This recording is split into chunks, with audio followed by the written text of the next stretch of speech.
വെറും ചരിത്രാഖ്യാനം എന്നതിലുപരി അധികാര രാഷ്ട്രീയം എങ്ങനെയാണ് വിശ്വാസത്തെയും ഭക്തിയെയും ചൂഷണം ചെയ്യുന്നതെന്നും ദേവാലയങ്ങൾ എങ്ങനെ രാഷ്ട്രീയ കളികൾക്കുള്ള കരുക്കളാകുന്നു എന്നും നോവൽ തുറന്നു കാണിക്കുന്നുണ്ട്.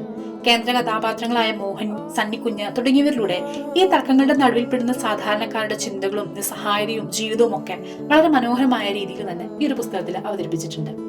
ബെന്യാമിന്റെ സവിശേഷമായ നർമ്മവും ആക്ഷേപഹാസ്യം നിറഞ്ഞ ശൈലിയുമാണ് ഈ ഒരു നോവലിന്റെ ആകർഷണം.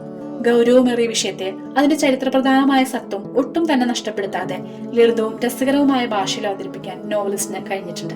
ഈ ഒരു പുസ്തകത്തിന്റെ തുടർച്ചയായിട്ടാണ് ബെന്യാമിന്റെ മറ്റൊരു പ്രശസ്തമായിട്ടുള്ള മാന്തളിരിലെ 20 കമ്മ്യൂണിസ്റ്റ് വർഷങ്ങൾ എന്ന് പറഞ്ഞിട്ടുള്ള പുസ്തകം എഴുതിയിട്ടുള്ളത്. കേരളത്തിലെ ക്രൈസ്തവ സഭാതർക്കങ്ങളുടെ 20 വർഷത്തെ കഥാചരിത്രം ഒരു ഗ്രാമത്തിന്റെ പശ്ചാത്തലത്തില് ചിരിയും ചിന്തയും ഉണർത്തുന്ന ഭാഷയിൽ അവതരിപ്പിക്കുന്ന മികച്ച ഒരു സാമൂഹിക വിമർശനമാണ് അക്കപ്പോവിന്റെ 20 നസ്രാണി വർഷങ്ങൾ.